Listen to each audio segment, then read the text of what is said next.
December, Yeah.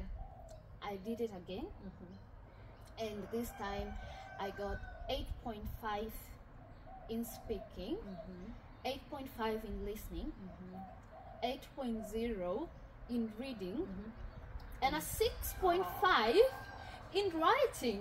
No way. Oh my god. That's I really... was so disappointed. Oh, I know. I walked to IDP because I used to do the computer based. Yes. So I walked to IDP. And IDP is the agency that people do. Or the training, the ones you go to train, or the one where you do the test. Where you do the test, the computer delivered test. Okay. Yeah. Yeah. So I walked to IDP. Yeah. And I was so confident. I told them, I'm a teacher. Yeah. And there is a normal curve. Yeah. I can't speak at 8.5. That's really nice. Okay, yeah. Why you appealing now? I can't speak at 8.5. Yeah. Read at 8. Listen at 8.5. And write at 6.5. Wow. Yeah. My belief is you write, know what you say. Yes. How you talk is how you write. And sometimes people that have learned English as a second language are better writers than they are speakers. Yes, that's so really if I'm right. speaking at 8.5, that means you're good. How do I get to a 6.5 in writing? Yes. And they told me, oh, we understand how you feel. You can apply for a remark. And knowing me and how aggressive I am, you did.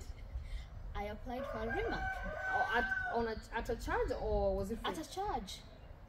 Okay. About $300. No way. Oh yes. Okay. All right. It's getting sweeter. Okay. I applied for the remark and waited. Yeah. I was so positive. How long are you waiting now? Oh, less than a week. Oh, okay. Not too bad. Less than a week, and I had my results back, and guess what? It was 6.5. They slapped me with the 6.5 again. Because you know what? What I'm trying to think, they cannot make themselves be like, they cannot show themselves that they have a mistake. Yeah, I don't think they could. At that point, I thought, this is it. Yeah. And remember, I'm doing it while I'm still on student visa because I've already done my research. Okay, and I know that if I pass this English, yes, I can even get myself out of the student visa. Oh, yes, because you can get the registration. Yes. So it's 2019. Yes. I still have 1 year to go. And I know if I finish this English successfully and get my teacher registration, I'm walking myself out of the visa 500. I know. Yes. And they slapped me back with the 6.5. And at that point, I was done with it. Yeah. And said I won't do IELTS again. But what do you do now? I said I'm not gonna do IELTS again. I started my research again. Oh. Okay. What other pathway do I have? What other alternatives? I need a plan B. Yeah. Wow. It's getting nice. I need a plan B. Yes. And I came to this country and I'm gonna make it here. You're not going back. If making it as a teacher is not gonna happen, I'm gonna find another way. Yeah. I started applying for scholarships for PhD. I was thinking, now I'm gonna be a lecturer. Would you be a lecturer without IELTS? Really? If you get a scholarship for your PhD, the pathway is easier. Okay. Oh, okay. Yeah. Oh. So I thought, let me try and start finding, topics for my PhD, and I did it. I still have my folder. You're really aggressive. Oh yes. Wow. I even applied for a scholarship in the Northern Territory. Okay. Yeah. Did they accept you? They told me my question didn't fit what they were looking for at that time. Okay. Yeah. But I tried. You did well. Wow. And then I also, you know, identified another pathway, which is doing a certificate for in training and assessment, and then moving on to becoming a tutor at TAFE. And all I needed was to teach at TAFE for maybe 1 year, and then that would qualify me to apply for 190 or 491. Wow. Okay. Yes. So which one did you go with? I started my certificate 4 in training and assessment. Did you? Wow. Okay. Yeah. And I've never finished it. Because I'm like, I've never heard you talk about this. Wow. This is so embarrassing to say. No, it's not. It's really embarrassing because yeah. I'm one person that, you know, when you start something, you want to finish it. Yes. I will go back and finish it because I think it's important. Yeah. And in my current role as a teacher, there are also we have subjects that require, you know, certificate for in TAE. Yeah. So it's something very important now for me. So I will go back and finish it. But I'll tell you why I did not finish it. Tell me. I need to hear that. Yeah, so I did my research and I thought, well, okay, fine, I've got my pathway. Yeah. So 2020, I did not touch IELTS. I already knew I'm going for TAE. Yes. I'm going to be a lecturer at TAFE. And yeah, I'm going to teach for 1 year. And that's it. And you get your 190. Yes. My last unit at uni required us to do workplace placement. Yeah. And there were 2 options. You either go and do a placement or write a report, or do research and write a report. Yeah. Now, knowing that I'm going to TAFE, yes, I chose to go for workplace experience at TAFE. Yeah. Oh, wow. So I went at TAFE for a whole term. I taught there. On so placement. TAFE, is it TAFE? Is it college? TAFE is like TVET in Kenya. Okay. You know? Is it it's technical? Technical college. Okay. Yeah. Where they teach, you know, these vocational skills and vocational courses. Yes. But I was in the they have a program called the CEE, which is for immigrants. Yeah. So we teach them language to help them get jobs and skills, language skills, you know, to even survive here, you know. Yeah. So that's where I went, and I taught there for 1 term. Oh, nice. And my final thesis was based on that. Yeah, on my experience at TAFE. Because I did a topic. My topic was anxiety. I was investigating anxiety among non-native teachers in Australia. Oh wow! Okay. Yes, and I based it on TAFE. So were there, now that you've talked about that, were there non-native teachers that get anxiety, or is it a common thing? So my results were, there is some percentage of anxiety. Yeah. One, because cultures, you know, are not the same. Yes. Your social values and norms are not the same. Yeah. So when teachers come in here from overseas, there's that, you know, feeling of, am I doing it right? Yes.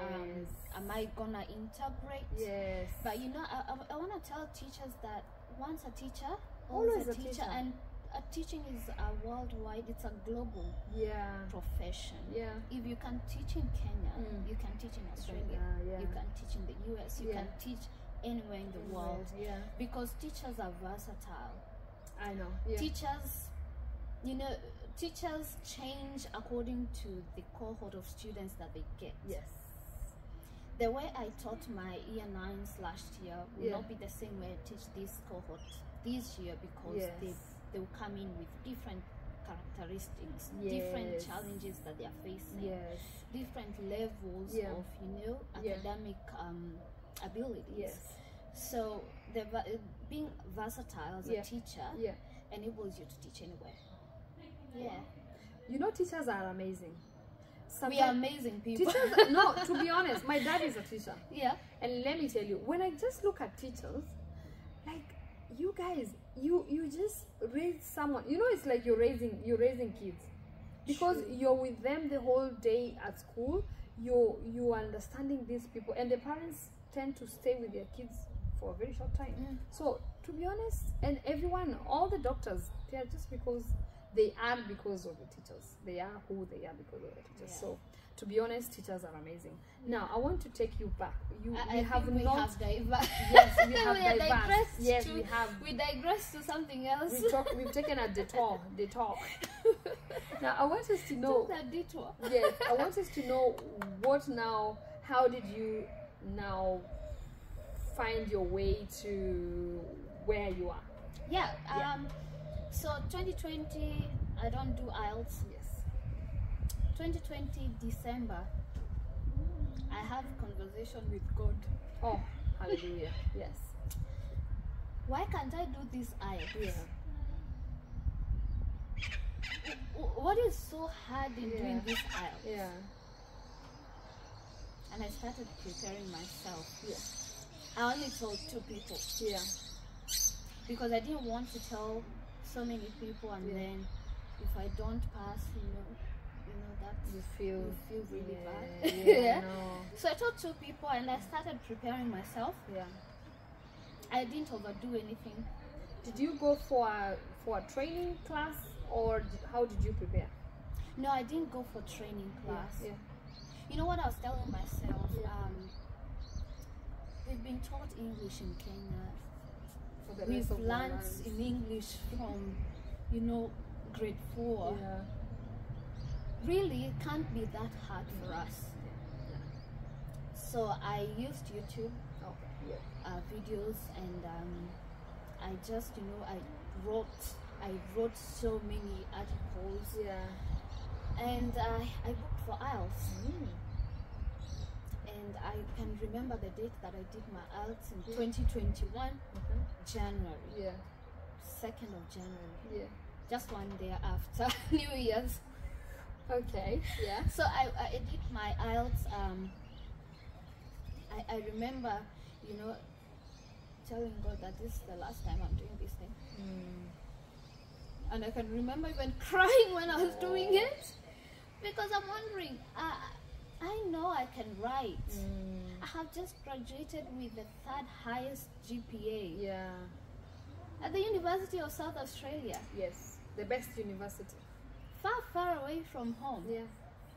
And there were many students, and I have graduated with this high GPA. Yeah. I wrote things. Yeah. I wrote, reports.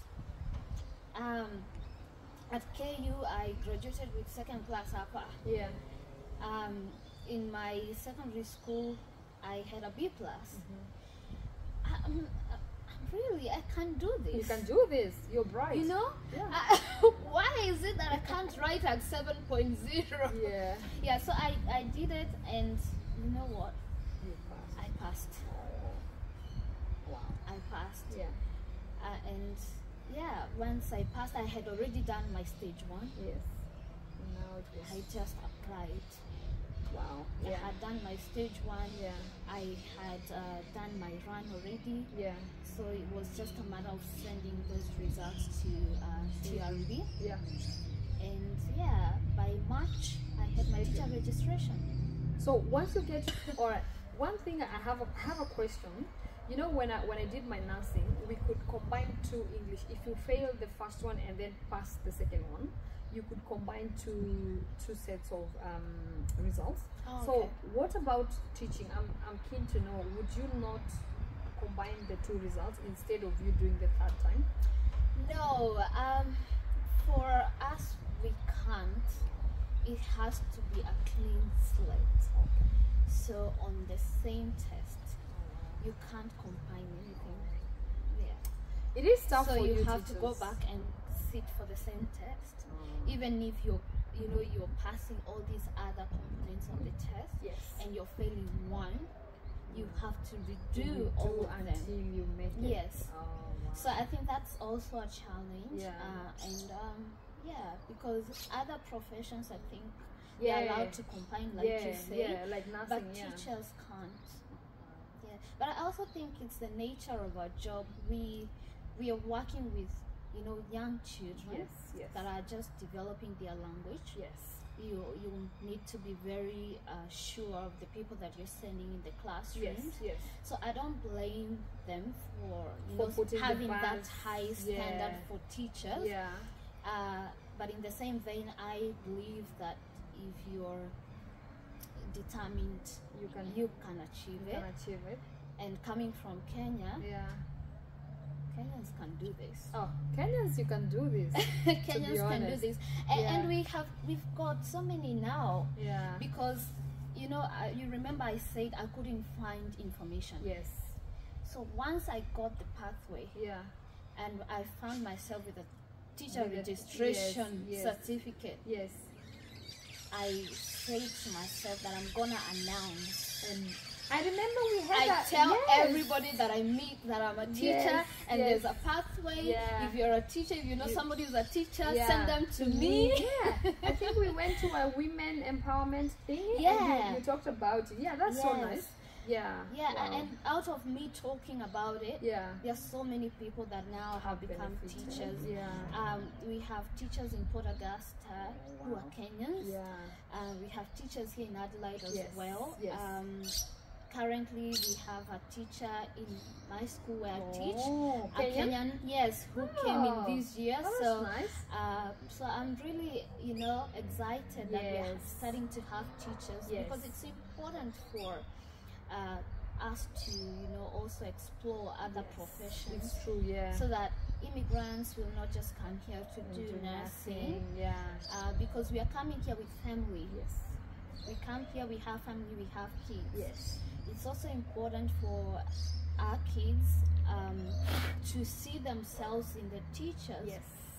And saying that it's because a teacher brings in so much in the classrooms. They bring in social norms, they bring in social values, they bring in, you know, those cultural values that a child may learn from a teacher that they identify with. And that's, it's not to say that, you know, that kids cannot be taught by anybody.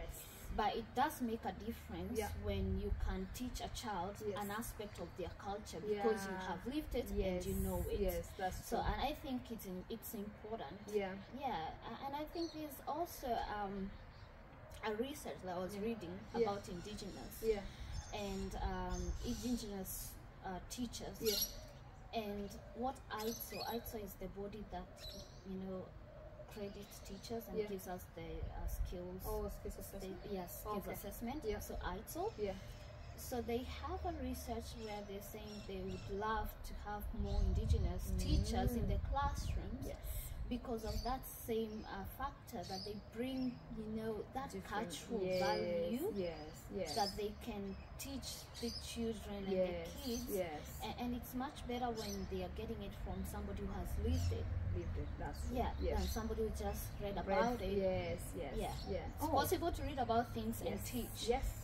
But it's different when somebody who has lived it is, you know, pouring it down to these kids. So I think it's important for immigrants to pursue teaching.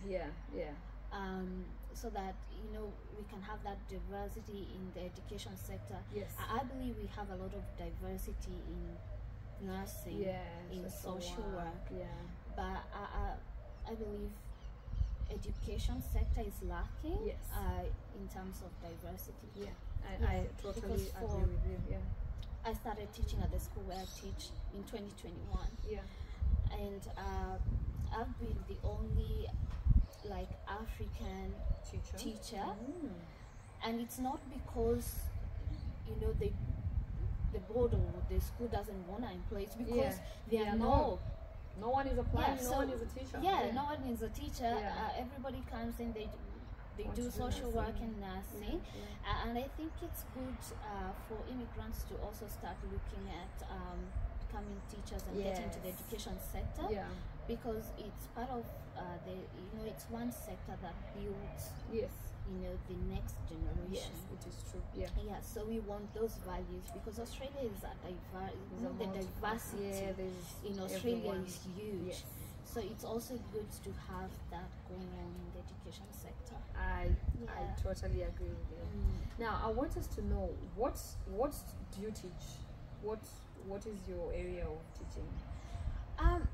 Now, because I did English Lit in KU, I did TESOL at University of South Australia. Yeah. I'm a teacher of English. Oh, okay. So I teach English, and sometimes I do teach humanities and religious education because I teach in a Catholic school. Okay. Yes. So but my major is English. Okay, nice. How is it teaching, the kids that are not from your culture? How do they take you? How do you take it yourself? Kids are kids everywhere. Yeah. Okay. And the only difference between the kids that are in Australia and the kids that are in Kenya is the context and the social norms and the social values that they have grown with. But kids are kids. Kids are curious. Okay. Kids will, create relationships with people that listen to them. The same needs that a kid in Australia has is the same needs that a kid in Kenya has. Oh, yeah, that's true. Yeah. So, and as I said, once a teacher, always a teacher. Yes. So when you're versatile, you're able to adapt to different contexts. Then you can deliver curriculum anywhere. So I don't see any difference, to be honest. Wow. There's no difference in terms of how I relate with the kids and how I teach them. Yeah. The only difference is the curriculum. Yes. Because the curriculum is different. Yes. And also because of the social norms. Yes. Kids in Australia are more expressive than kids in Kenya. Yes. Kids in Kenya, will sit down and just wait for the teacher, and teacher is the know-it-all. Teacher is, is the professor of everything. But kids in Australia, one, they are exposed. These kids have laptops and gadgets, mobile phones from when they're in junior school. Yes. So they can research, they can read things. Yes. They have knowledge. Yes. They have an opportunity to learn so many things by themselves. Yes. So you can't come into an Australian classroom and think that you know everything. No. So you have to adapt to that. These kids are exposed. Yes. They have so many opportunities to learn things. Yeah, sure. And so you don't approach the classroom as teacher-centered class. Rather, you approach it as a learner-centered class. Okay. So in Kenya, we do so much of teacher-centered. Yes. Teacher comes into the class. Yeah. Teaches. Yeah. Asks you a question and maybe gives you homework. Class is over. In Australia, it's different. Yeah. You go and maybe introduce a topic. Yes. And facilitate learning. Okay. So here it's more facilitation. Yes. Rather than teaching and giving the information and looking like the teacher that has chewed all the books in the world. Yeah, and I think it's a good way. Facilitation is a better way of learning. Yes. Because I find when I read by myself, I tend to learn better. Yeah, that's true. Yeah. So when you facilitate these kids, you of course introduce a topic, but you also allow some flexibility for them now to learn by themselves. So they do research and discuss with their peers. So more your kind of scaffolding, facilitating. Those are the terms that you're using here. Okay. A scaffold. You facilitate. You support the learning. And then they will ask questions when they can't, you know, work out something. And that's when now you come in to guide. You know, but you allow them to learn by themselves rather than pouring out content and lecturing. Oh, interesting. I didn't know that, but I think when I was in uni, I felt such kind of a thing, because when I was in college in Kenya, it's like we were being spoon-fed.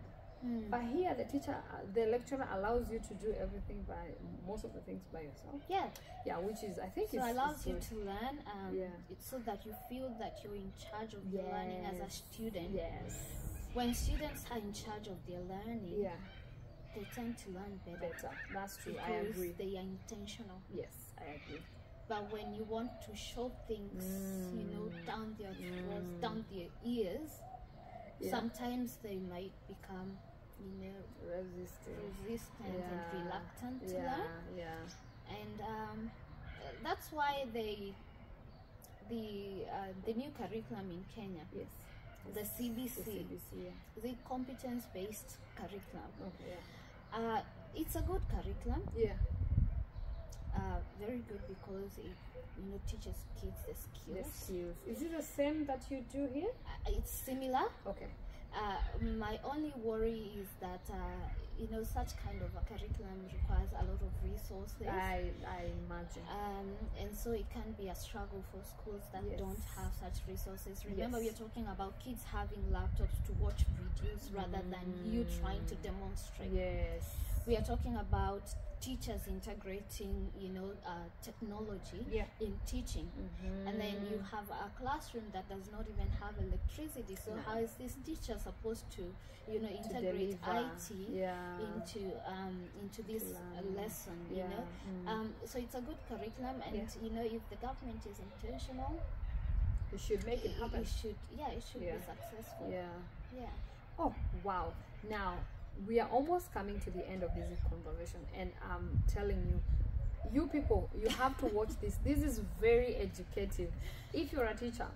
And this lady is, I think, do we say someone with different, she's multi-talented. So let's talk about your talent of baking. Oh my God. And then talk about your talent of making hair. She's so talented. Do I make You don't make your hair. You know, this woman, she just amazes me. God. We're gonna go back to my mother. Okay, let's go. We're gonna go back to my mom. Yes. My mom always told us, if you are taken to a desert, you should be able to adapt in that desert and survive. That means you need to upskill yourself as much as you can. Be able to do as many things as you can. If today I'm not a teacher, what else can I do? If by, you know, things happen, life happens, and you know, you can't go to work. What else can you do? I think, credit my multi-talentism from my dad. Unfortunately, my dad is late, but my dad was multi-talented. My dad could do practically almost everything. He was learned and he was sharp. He is the most intelligent person that I know. Bring topics about Rihanna. He's there. Those things that you think, you know, that old generation will not know. And my dad will give you details. Talk about plants. My dad could name all the plants, scientific names.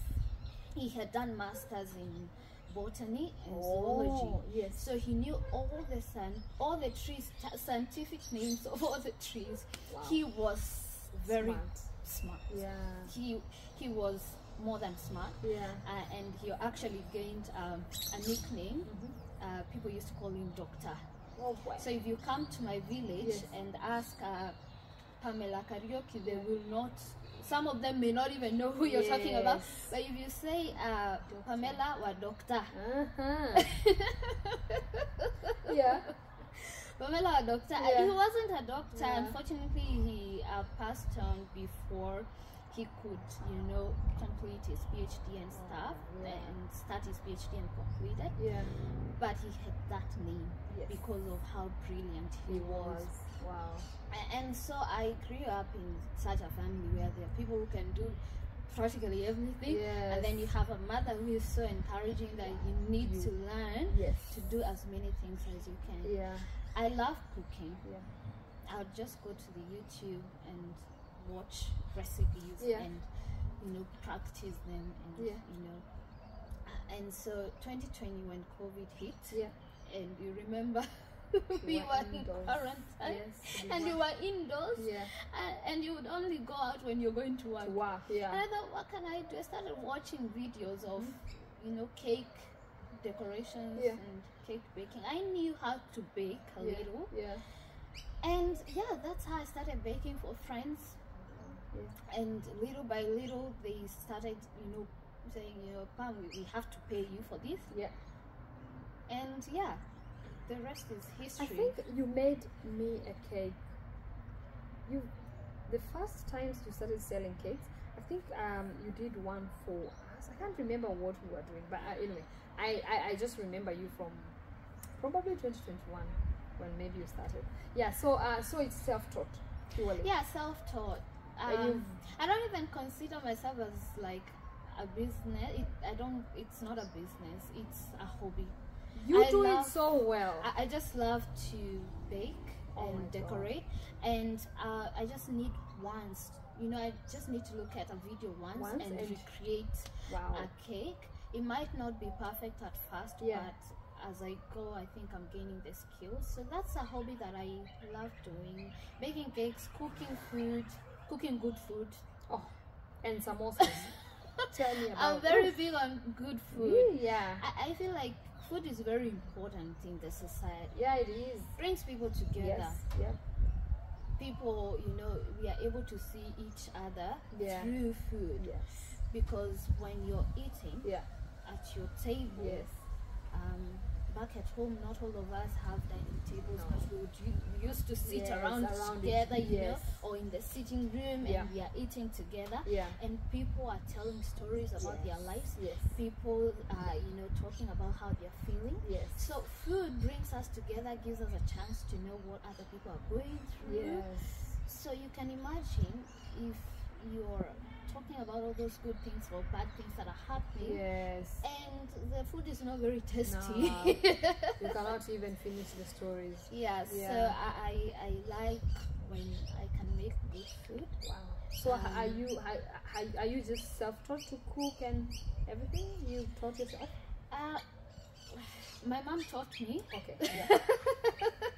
Your mom. My mom taught me. So Pamela, I would like you to tell our viewers where they can find you on the social handles, and if you need a cake, tell them where to find you. So I'm on Instagram as cakesby_Pam. On Facebook, it's just Pamela Karimi. LinkedIn, Pamela Karaoke. So guys, we'll finish this video here. Thank you so much for watching from the beginning to the end, and I hope you have enjoyed this video, and I'll see you on my next one. Bye.